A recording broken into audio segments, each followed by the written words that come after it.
విష్ణు పురాణము. గురువైన పరాశరుడు శిష్యుడైన మైత్రేయుడికి విష్ణు పురాణాన్ని ఇలా వివరిస్తున్నాడు. కృష్ణ, నీ దయ నాపై ఉన్నందువల్లే ఈ దివ్యరత్నం నా వద్ద ఉండడం, విశేషించి సంపద కలగడమైనది. కానిచో ఇలా జరుగుతుందా ఈ రత్నం మీద ఆశతో ప్రసేనుడు సత్రాజిత్తు, శతధ్వనుడు చనిపోయారు. అదే బాధ నా మనసులో ప్రాణహాని జరుగుతుందని. ఆ బాధ నేటితో పోయింది. నేను నా వద్ద ఉంచుకొనడంలో లోకోపకారం కోసమే. నువ్వు అడిగితే గాని స్వయంగా వచ్చి నేను నీకు ఇవ్వదలుచుకోలేదు. దాచిన పదార్థం అడిగితే గాని ఇవ్వరాదని పెద్దల మాట. అడిగావు, సమర్పించాను. ఇక నాకు ఏ గొడవ లేదు. రాదు, నీ కోరిక ప్రకారం కాని. నిన్ను మనసులో ఆరాధించే నీ భక్తుడను. నన్ను కరుణించు కృష్ణ అని అనగా కృష్ణుడు ఆధారంగా మంచి మాటలతో ఆనందపరిచాడు. సమంతకం పైన గల ఆశతో బలరాముడు ఆ మణి కోసమే ఊరు విడిచి వెళ్ళిపోయాడు. తండ్రి సొమ్ము నాకు చేరాలి అని సత్యభామ కోరిక. ఈ గృహ కలహం ఎందుకు ఆలోచించి కృష్ణుడన్నాడు, అక్రూరా, ఇది బ్రహ్మచర్యాన్ని నిర్విఘాటంగా పాటించే వారి వద్ద ఉండవలసిందే కాని గృహస్థుల ఇంట ఉండవలసిందే కాదు. లెక్కకు మిక్కిలిగా ఉన్న కాంతలతో ఉన్న నా దగ్గర ఉండరాదు. నన్నే ఎంతో పేర్మితో చూస్తూ ఎడబాయిని సత్యభామకు కూడా ఇది తగదు. ప్రతిదినం మద్యపానం చేసే బలరాముడితో ఉండకూడదు. కనుక నిష్కల్మషుడువు, బ్రహ్మచర్యం విడవక పాలిస్తూ ఉన్నావు కనుక పరమ భాగవతుడువు. నీవే వాణ్ణి ధరించు, అనాయాసంగా భరించు అని తిరిగి ఇచ్చివేశాడు. అక్రూరుడు సంతోషంగా దాన్ని అందుకుని కృష్ణుడితో చెప్పి తన నివాసానికి వెళ్ళి కంఠమాలికలో చేర్చి ధరించాడు. తనకు కలిగిన నిందను ఈ విధంగా పోగొట్టుకుని కృష్ణుడు ప్రశాంత చిత్తుడై ఉన్నాడు. మునీంద్ర, ఈ కథ వినినవారు ఎలాంటి అపనిందలు పొందక మంచి పేరు కలవారే పుత్ర పౌత్రాభివృద్ధితో ప్రమోదంగా జీవితాన్ని గడుపుతారు. ఇక చంద్రవంశ శేషం చెప్తాను విను అని పరాశరుడు చెప్పాడు. అసిమిత్రుని కొడుకు శిని, శిని కొడుకు సత్యకుడు, అతని సుతుడు సాత్యకి, సాత్యకి యుయాధనుడు అని మరొక పేరు. అందకుని కొడుకులు రుచి కంబల, కుహుర బర్హులు. అలా అందకుని వంశమునందు పుట్టినవారు అందకులుగా ప్రసిద్ధులయ్యారు. అనుని కొడుకు అనక దుందుబి, అతని సుతుడు పునర్వసుడు, వాని కొడుకు ఆహుకుడు, ఆహువునకు దేవకుడు, ఉగ్రసేనుడు అని ఇద్దరు కొడుకులు. వృకదేవ, ఉపదేవ, దేవరక్షిత, శ్రీదేవి, శాంతిదేవి, దేవకి, సహదేవి అని 7 కూతుళ్ళు. ఆ కన్యకలందరినీ వసుదేవుడు పరిగ్రహించాడు. ఉగ్రసేనునకు కంసుడు మొదలుగా 10 మంది కొడుకులు. యజమానుని కొడుకు విదూరథుడు, అతని సుతుడు సూర్యుడు, సూర్యుని కొడుకు ప్రతిక్షత్రుడు, వాని కొడుకు భోజుడు, అతని సుతుడు హృదీకుడు, వాని కొడుకులు కృతవర్మ, ఆనందుడు. సూర్యునకు మారిషను భార్యందు 10 మంది కొడుకులు కలిగారు. వారిలో సుదేవుడు పేరు గాంచినవాడు. వసుదేవుడు పుట్టిన సమయమందు దేవతలు, మా ప్రభు విష్ణువు ఈ మహాత్ముని కుమారుడై పుట్టి మాకు సిరి వైభవం విశేషించి కలిగించుగాక అని అనక్క దుందుబి వాద్యంతో అభినందించారు.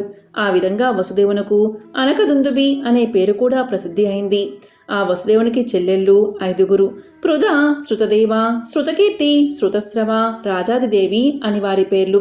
కుంతి అనే రాజు సంతానం లేక కలతపడుతూ సూర్యుని ఒప్పించి పృథను దత్తపుత్రిగా తీసుకున్నాడు. ఆమె పౌరకుల మాణిక్యమైన పాండురాజు పత్ని అయింది.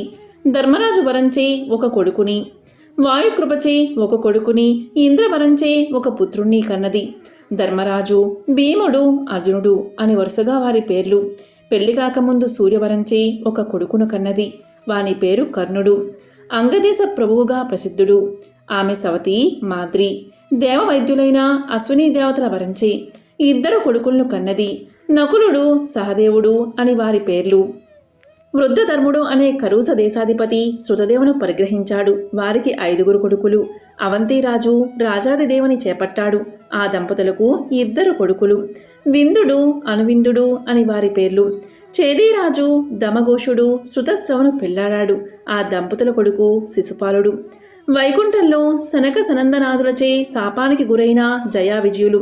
మొదట హిరణ్యాక్ష, హిరణ్య కశ్యపులుగా, తరువాత రావణ కుంభకర్ణులుగా ఇలపై పుట్టి మహావిష్ణువు అవతార పురుషులచే మృతి చెందారు. వారి 3వ జన్మ శిశుపాలుడు దంతభక్తుడు.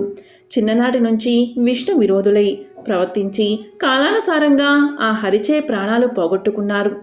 వసుదేవుడు రోహిణి, దేవకి మొదలైన కాంతలను భార్యలుగా పరిగ్రహించగా రోహిణియందు ఒక కొడుకు కలిగాడు. ఆ శిశువు పేరు బలరాముడు. అతనికి సంకర్షణుడు, బలభద్రుడు, ఇలా ఇంకా కొన్ని పేర్లు ఉన్నాయి.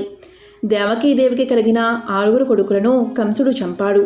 7వ గర్భం యోగమూర్తి విష్ణువు పంపగా వచ్చి ఆమె గర్భాన ప్రవేశించింది. లోపల ఉన్న శిశువును కొనిపోయి రోహిణి కడుపులో ఉంచింది. ఆ శిశువే బలరాముడు. అష్టమ గర్భాన పుట్టినవాడు ఆ విష్ణువు. ఈ జన్మలో కృష్ణనామంతో ప్రసిద్ధుడు. యోగశక్తి యశోద గర్భాన జన్మించి కాళి అనే పేరు కలదై ఇలలో గల జనులచే పూజలు పొందుతూ ఉంది. కృష్ణుడు 16,000 నోట ఎనమండ్రు కాంతలను ఇల్లాండ్రుగా చేపట్టారు. వారికి 1,80,000 మంది కొడుకులు. వారి పుత్ర పౌత్రవర్గం లెక్కకు మిక్కిలి వర్ణింపన సఖ్యం. ఇలా యాదవ వంశం విస్తరించింది. మునుపు యుద్ధభూమిపై కొట్టుకు చచ్చిన దేవదానవులు యాదవ వంశంలో పుట్టారు. వారిలో చాలామంది సాధుబాధ చేస్తూ ఉండేవారు. వారి వంశాన పుట్టి కృష్ణుడు దుష్ట శిక్షుడుగా, శిక్ష రక్షకుడిగా ప్రసిద్ధుడైన పురుషోత్తముడు. యయాతి 2వ కొడుకైన దుర్వాసుని వంశం తండ్రి శాపం వల్ల కౌరవ కులంలో కలిసింది. దృహ్య వంశపు రాజులు మేచ్చ కిరాత కృత్యాలతో నికృష్టుల అయ్యారు. అనువంశ సంభవులు అంగ, వంగ, కళింగాది రాజవంశీయులై విస్తరిల్లారు. యయాతి అన్ని విధాలా బుద్ధిమంతుడైన కడసారి కొడుకు పూరుణ్ణి రాజ్యభారం వహించే రీతిగా పట్టాభిషిక్తుణ్ణి చేశాడు. పూరుని కొడుకు జనమేజయుడు, అతని సుతుడు ప్రచిన్వంతుడు. ఇలా ఆ వంశం పెరిగింది. ఆ వంశీయుడే సంతనుడు. సంతనుని కొడుకులు చిత్రాంగదుడు, విచిత్ర వీర్యుడు. చిత్రాంగదుడు చిన్న వయసునందే చిత్రాంగదుడు అనే గంధర్వునితో పోరాడి చనిపోయాడు. విచిత్ర వీరుడు కాశీరాజు కూతుళ్ళైన అంబిక, అంబాలిక అనేవారిని పెళ్లాడి వారితో విలాసంగా గడుపుతూ మితిమీరి ప్రవర్తించి క్షయరోగానికి చిక్కి దేవలోకానికి పోయాడు. తరువాత సత్యవతి మాట మన్నించి కృష్ణ ద్వైపాయనుడు అంబికయందు ధృతరాష్ట్రుణ్ణి, అంబాలికయందు పాండురాజును, విచిత్రవీర్యుణ్ణి భోగస్త్రీయందు విదురుణ్ణి పుట్టించాడు. ధృతరాష్ట్రునకు గాంధారియను భార్యయందు, దుర్యోధనుడు, దుశ్శాసనుడు మొదలైన కొడుకులు 9 పుట్టారు.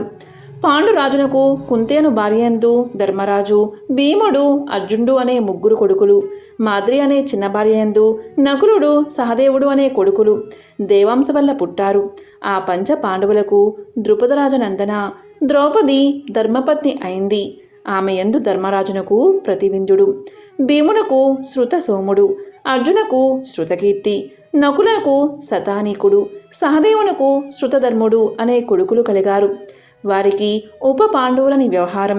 వారేగాక ధర్మరాజునకు గాదేయందు దేవకుడు, భీమునకు హిడింబియందు ఘటోద్గచుడు, నకులనకు రేణుమతియందు నిరమిత్రుడు, సహదేవునకు విజయయందు సుహోత్రుడు కలిగారు.